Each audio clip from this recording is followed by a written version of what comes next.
আসসালামু আলাইকুম। আজকে আমরা অধ্যায় 26 নিয়ে আলোচনা করতে যাচ্ছি। আজকে বিষয়বস্তু হচ্ছে বর্তমানকালের কর্মবাচ্য, প্যাসিভ ফর্ম। আগে আমরা এতদিন অ্যাক্টিভ দেখছিলাম, প্যাসিভ ফর্ম। প্যাসিভ ফর্মটা অ্যাক্টিভ ফর্মের সাথে অনেক সহজ। সেই বিষয়ে আমাদের হারিস ভাই বা আমাদের হারিস স্যার আপনাদের সামনে এটা উপস্থাপন করতে যাচ্ছেন। উনি এটা বোঝানোর পরে আপনার উদাহরণগুলো দেখাবেন আর কি। আচ্ছা হারিস ভাই, আপনি শুরু করেন। জি, আসসালামু আলাইকুম রহমতুল্লাহ বারাকাত। সম্মানিত ভিউয়ার্স, আমরা এই পিছনের দিকে যদি যাই, আমরা কত নম্বর অধ্যায়টা এই মুহূর্তে মনে পড়ছে না, সম্ভবত 21-22 হইতে পারে, অথবা 20। এটা অতিলা, এটা 17, অধ্যায় 17 ছিল অতীতকালের ফেসিভ। সেটা উদাহরণগুলো যদি আপনাদের একটু আমি স্মরণ করে, যেমন খালাকাটা হইতো খুলিকা, মানে প্রথম বর্ণে ফার্স্ট রেডিকেল হতো পেশ এবং মিডিল রেডিকেলে হতো জের। খালাকা খুলিকা, এই ছিল অতীতকালটা। আমরা আমাকে আমার একজন উস্তাদ, উনি এভাবে শিখিয়েছেন যে উ ই, ফার্স্ট বর্ণ উ, পেশ, মিডিল লেটারে ই, মানে জের, খুলিকা, এইভাবে। তো আমরা যদি ওইখান থেকে ওই বর্তমান কালের পেসিভে আসি, তাহলে ফার্স্ট লেটারটা তো থাকবে আলামতে মুদারি, মানে আতাইনার যে কোনো একটা থাকবে। ইয়া থাকবে, তা থাকবে, আ থাকবে, নু থাকবে। মানে এটা যেহেতু বর্তমান কাল হইতে হবে, এই চারটের যে কোনো একটা লেটার দিয়ে আমরা বর্তমান কাল করি। তো সেই ক্ষেত্রে আলামতে মুদারি এই টাইপটার উপর পেশ হবে। এরপরে ফার্স্ট রেডিকেল, যেটা আলামতে মুদারির পরে যে রেডিকেলটা, এটা তো সুকুন থাকবে, তা না হলে তো ইয়ে হবে না আপনার। আহ, আহ, মানে বর্তমান কালে আমরা আসতে পারছি না। তো এরপরে যে থার্ড রেডিকেলটা, সেইটার উপর জবর হবে, মানে ইউ, ইউ, উ, আ। আমরা যদি অতীতকালটা বলি উ ই, এখানে হবে উ আ। এইভাবে যদি আমরা একটু দেখি, এখানে যে উদাহরণগুলো দেওয়া আছে, যেমন ইয়াস আলু, ইয়াস আলু সে জিজ্ঞাসা করেছিল। তো এইটা ফার্স্ট রেডিকেল ইয়া, তার উপর পেশ, এবং সিনের উপর যেহেতু সাকিন আছে লাস্ট, এবার থার্ড রেডিকেলে হবে আ, ইউস আলু। একইভাবে ইয়ারিফু, এইটা যদি আমরা দেখি, ফার্স্ট রেডিকেল ইয়ার উপর পেশ, আইনের উপর সাকিন তো আছেই, এবার র, তার উপরে জবর ইউ রাফু। একইভাবে ইয়াখলুকুনা যদি আমরা দেখি, এটা হবে ইখলাকুনা। এরপর তাহমিলুনা, এটা যেহেতু ফার্স্ট আলামতে মুদারি তা, সেই জন্য প্রথমটার উপরে পেশ হবে তুহমালুনা। মানে আমি যেটা বলতে চাচ্ছি, যে অতীত কালটা হবে উ ই, আর বর্তমান কালটা হবে উ আ। তো অতীত কালের এটা পার্থক্য হচ্ছে আলামতে মুদারি থাকার কারণে, যে প্রথম ফার্স্ট রেডিকেলের, মানে মূল যে বর্ণটা ছিল, যেমন সালার যে সিন, ফার্স্ট রেডিকেল সাকিন হয়ে যাওয়ার কারণে এইটা সাকিনই থাকছে, পরে সেকেন্ড রেডিকেলটার উপরে জবর হবে। একইভাবে আমরা যদি দেখি, তাজলিমুনা ছিল, এটা তার উপর পেশ হবে তুজলামুনা। তাকতুবুটা ছিল তুকতাবু। ইয়াফসুদু হবে ইউফসাদু। তাহমিল হবে তুহমাল। ইয়াহজুরুনা হবে ইউহজারুনা। ইয়াকতুলু হবে ইউক্তাল। মানে এটা যদি শুধুমাত্র এটা আমি ধরতে পারি, যে অতীতকাল উ ই আর বর্তমানকাল উ আ, তাহলে আমার কাছে মনে হয় না যে এটা একেবারে না বোঝার কিছু আছে। আমার কাছে ওই শুধুমাত্র মূল, আমরা যে বীজগণিতে ফর্মুলাটা যখন শিখে নিতাম, ফর্মুলা এ প্লাস বি হোল স্কয়ার, এটা যদি আমরা একবার বুঝে শুনে মুখস্থ করি, তাহলে পরবর্তী যত অঙ্ক আমরা করতে পারতাম। এইটাও আরবি গ্রামারটা যেহেতু আল্লাহ বলছেন যে একেবারেই সহজ কোরআনের আরবিটা, তো অবশ্যই সহজ। আমরা যারা একটু সচেতন ভাবে পড়ি, তাদের কাছে এটা একেবারেই ধরা পড়বে। এবার আমরা লেসন গুলা দেখি, উদাহরণগুলো দেখি। প্রথমটা, ফায়াউমা ইযিল্লা ইউসআলু আন যামবিহি, অতএব সেদিন কেউ জিজ্ঞাসিত হবে না তার অপরাধ সম্বন্ধে। এটা ছিল ইয়াস আলু। ইয়াস আলুটা হবে ইউস আলু। এই যে প্রথমটা পেশ, তারপরটা সাকিন, তারপর তার নেটি গেলে হবে জবাব। ফায়াউমা ইযিল্লা ইউসআলু, জিজ্ঞাসিত হবে না, ওই দিন কাউকে প্রশ্ন করা হবে না তার পাপ সম্পর্কে।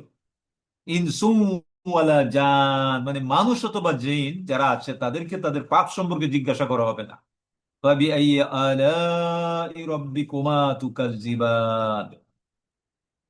এটার পরে আয়াতটা এরকম আছে সম্ভবত যে ইউরাফুল মুজরিমুনা বিসিমাহুম, থার্ড লেটার আছে, মানে 4 নম্বরটা আছে যে ফায়াউমাইযিল লা ইউসালু আন যিম্মিহি ইনসু ওয়ালা জান। ওদিন মানুষ এবং জিনকে জিজ্ঞেস করা হবে না তার পাপ সম্পর্কে। কারণটা হচ্ছে ইউরাফুল মুজরিমুনা বিসিমাহুম, অপরাধী যারা থাকবে তারা চিহ্নিত হয়ে যাবে, পরিচিতি লাভ করবে, তাদেরকে এমনি দেখেই চেনা যাবে। তাদের মুখমণ্ডল দ্বারা, ফেসই তাদের এমন একটা চিহ্ন আল্লাহ প্রকাশ করে দিবে যে ওরা পাপী। ওদের ফেসের ভিতরে মানে একটা চিহ্ন প্রকাশ হয়ে যাবে। এই জন্য আল্লাহ বলছেন যদি জিজ্ঞাসা করার দরকার হবে না, তার চেহারা দেখে বোঝা যাবে যে এটা পাপী। ইয়া অরাফুল, এটা ছিল ইয়া আরিফু। তো সেই জন্য প্রথম ইয়ার উপরে পেশ হইল, আইনের উপর সাকিন, র এর উপরে জবর হয়েছে, মানে আমি বলতে চাচ্ছি উ আ ইয়া অরাফুল। 5 নম্বর হচ্ছে ফায়ুখাযু বিন নাওয়াসি ওয়াল আকদাম, এটা ছিল ইয়া খুজু, এই জন্য হয়েছে ইউখাযু, ফায়ুখাযু বিন নাওয়াসি ওয়াল আকদাম। 6 নম্বরটা আছে, এটা ছিল, যেমন এটার উদাহরণটা কিন্তু এখানে আছে যে তাকতুবু ছিল, তুমি লিখছ, আর বা তুক্তাবু তোমাকে দিয়ে লিখা হইলো বা লিখা এই যে সাতুক্তাবু অবশ্যই তোমাকে দিয়ে লিখা হবে, শাহাদাতুহুম ওয়াস আলু, লিপিবদ্ধ হবে তাদের সাক্ষ্য। সাতুক্তাবু লিপিবদ্ধ হবে, শাহাদাতুহুম তাদের সাক্ষ্যগুলা লিপিবদ্ধ থাকবে, ওয়াস আলু এবং তারা জিজ্ঞাসিত হবে। লিপিবদ্ধ তাদের সাক্ষ্য এবং তারা ওয়াস আলু এবং তারা জিজ্ঞাসিত। এরপর এটা হলো 7 নম্বর, ফালিয়াউমা লা তুজলামু নাফসুন শাইআ, এটা তাজনিমু ছিল। তো এই আগের মতো প্রথম আলামতে মুদারি পেশ, তারপরটা সাকিন এবং পরের লেটারটা জবর, লা তুজলাম। ফালিয়াউমা লা তুজলামু নাফসুন শাইআ, সেখানে বলা হচ্ছে যে অত্যাচারিত হবে না কেউ, মানে আল্লাহ ডে অফ জাজমেন্টের দিনে এমন একটা আদল সম্পন্ন করবে যে কেউ কারো দ্বারা অত্যাচারিত হবে না, কারো উপর জুলুম সংগঠিত হবে না। এটা আল্লাহ ওই দিন নিশ্চিত করবে। দুনিয়াতে আমরা বিভিন্ন ক্ষেত্রে আমরা একে অপরের উপর জুলুম করি, কিন্তু ওই দিন জুলুম করা হবে না কোনো মানুষের উপর। ওয়ালা তুজজাউনা ইল্লা মা কুনতুম তা'মালুন, তোমরা প্রদত্ত হবে না প্রতিফল তা ব্যতীত যা তোমরা করতে। মানে এখানে আহ, পুরস্কার দেওয়া হবে না এরকম কেউ থাকবে না, সবাইকে যাজা দেওয়া হবে, সে যা যা কাজ করছে তার প্রতিফল বা তার পুরস্কার ওখানে তাকে দেওয়া হবে, পুরস্কৃত করা হবে।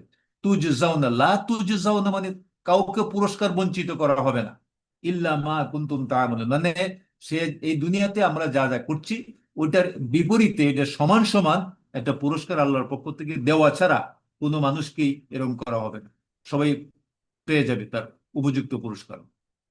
9 নম্বর, আমরা জিজ্ঞাসিত হব না সে সম্পর্কে যা তোমরা করতে, ওয়ালা নুসআলু আম্মা তা'মালুন, আমরা জিজ্ঞাসিত হবে না। মানে এইটা ওই আগের কথায় যে একজন আরেকজনের, মানে লা উজরাতু ওয়াজিরুন উখরা, মানে কেউ কারো বোঝা বহন করবে না, এরকম এরকম ভাবে যে তোমরা যা করতে সেই জন্য অন্যরা, মানে আমরা জিজ্ঞাসিত হব না, আমরা জিজ্ঞাসিত হব না সে সম্পর্কে যা তোমরা করতে। মানে একটা গ্রুপ আর একটা গ্রুপকে বলছে যে তোমরা যে সমস্ত কাজ করছো সেটার জন্য আমরা জিজ্ঞাসিত হব না, আমাদেরকে আস্কিং করা হবে না। এটা ছিল নাস আলু, এই জন্য হচ্ছে নুস আলু।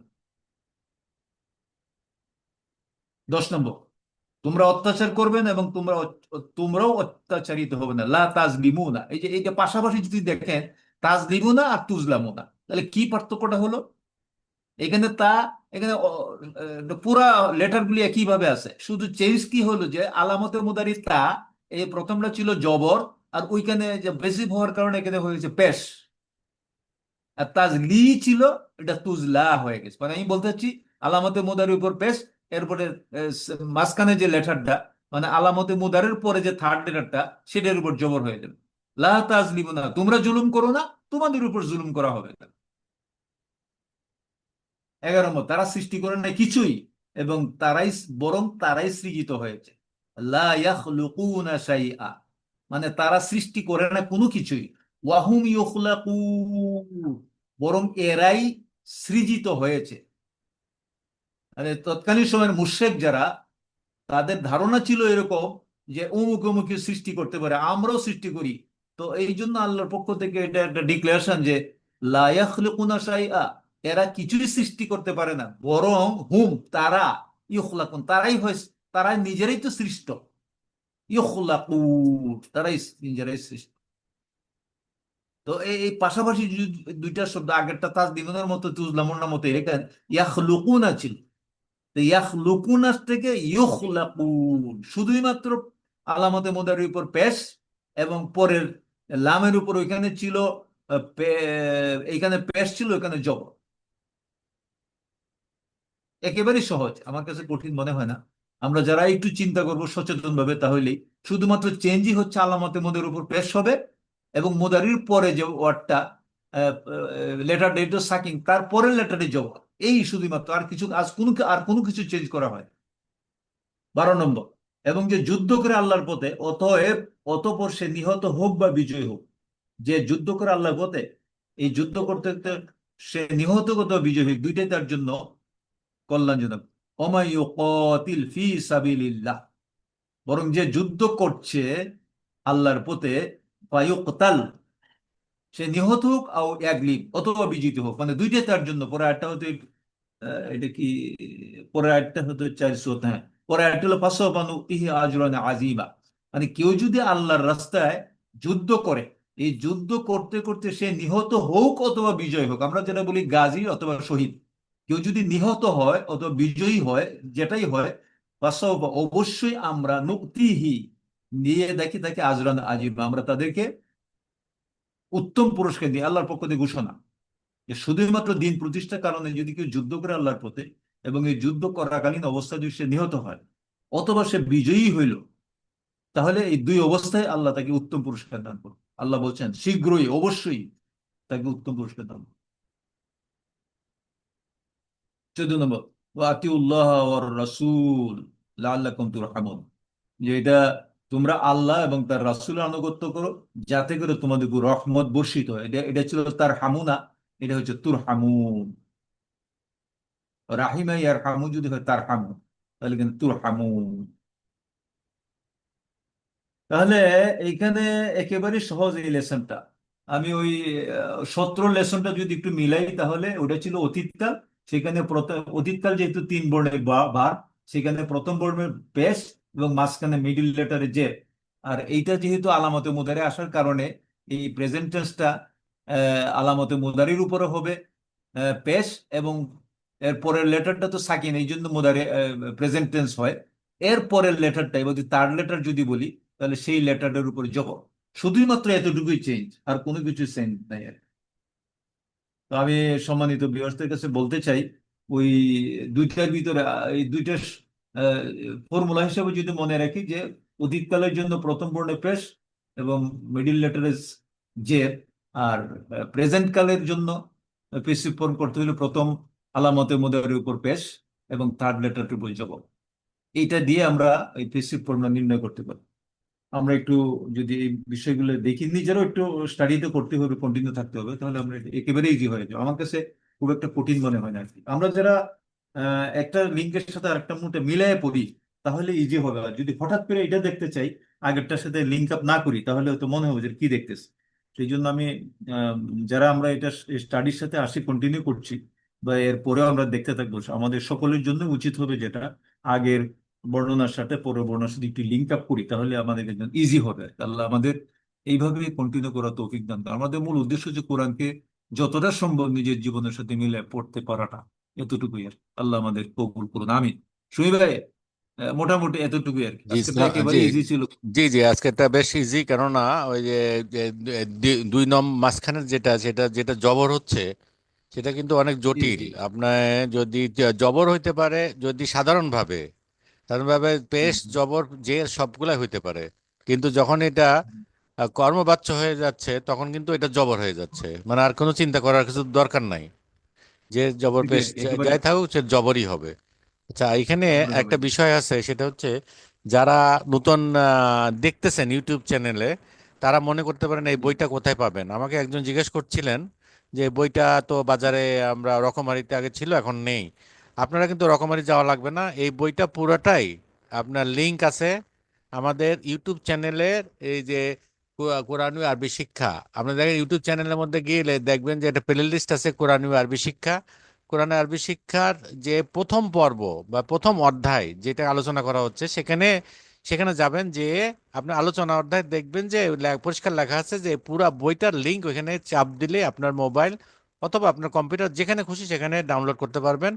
ডাউনলোড করা অবস্থা আপনি দেখতে পারবেন, অথবা সফট কপিও দেখতে পারবেন, অথবা ওইটা প্রিন্টও করতে পারবেন। তাই আমার মনে হচ্ছে যে অনেকেই হয়তো বুঝতেছেন না এই বইটা কোথাতে পাবেন। তারা অনুগ্রহ করে আপনার লিঙ্কটে, আপনার ইউটিউব চ্যানেল থেকে এটা লিঙ্কটা ডাউনলোড করে নেন। এবং প্রত্যেকটি অধ্যায় এখানে আলোচনা করা আছে, শুধুমাত্র অনুশীলনগুলো ছিল না, যেটা আমি আর হারিস ভাই মিলে এই অনুশীলনগুলো ইনশাল্লাহ আমরা 40 পর্যন্ত করে দিলেই পুরো বইয়ের বর্ণনা এবং অনুশীলন আপনারা দুইটাই পেয়ে যাবেন ইউটিউব চ্যানেলের মধ্যে। আচ্ছা, তাই এই বলে আমি শেষ ভাই, করছি। জি বলেন ভাই। আপ- আপনার আলোচনাটা সহ বই পড়তে হবে। শুধু বই পড়ে আমাদের যারা, তারা যদি চেষ্টা করেন শুধু বই পড়েন তাহলে কিন্তু হবে না, আপনার আলোচনা সহ বইটা পড়তে হবে। জি জি, আলোচনা আছে, আলোচনা প্রতিটা অধ্যায়ে আলোচনা আছে। এবং যারা বইটা জি জি। পাননি বা বইটা খুঁজে পাচ্ছেন না, তাদেরকে অনুরোধ করব, আপনি ওই 1 নম্বর আহ, অধ্যায় ওই ইউটিউব চ্যানেলের এই যে কোরআন বুঝি না, এই কোরআনী আরবি শিক্ষা, অন্য অন্য প্লে লিস্টে পাবেন না, শুধুমাত্র এই প্লে লিস্টের ভিতরে 1 নম্বর যে পর্বটি আছে বা 1 নম্বর অধ্যায়টি থেকেই পাবেন, অন্য জায়গায় পাবেন না। একটু কষ্ট করে দেখেন। আর যারা যারা শিখতে চায় তাদেরকে ওই বইটা বলেন তারা ডাউনলোড করুক। কেননা এই বইয়ের যে লেখক ইহিয়া স্যার, ওনার সাথে আমার ফোনে কথা হয়েছিল। উনি বললেন যে এটি আমি যদি ফ্রি কাউকে দিই ওয়েবসাইটে, মানে আমার লেকচারের মধ্যে, তাহলে উনি কিছু মাইন্ড করবেন না। উনি এটা সাবিলিল্লাহ আপনাদের সবাইকে দিয়ে দিয়েছেন। ওনাকে হাজার হাজার শুক্রিয়া যে এই বইটি আমরা না কিনে আমরা পেয়ে যাচ্ছি। আশা করি এটা ব্যবহার করব এবং আমরা এটা এই সুযোগটা নিয়ে আমরা আরবি ভাষা শেখার চেষ্টা করব। আমি শেষ করছি। ইনশাল্লাহ আগামী সপ্তাহে আবার পরবর্তী অধ্যায় নিয়ে আলোচনা করা হবে। আপনারা ভালো থাকেন, সুস্থ থাকেন। আলহামদুলিল্লাহ।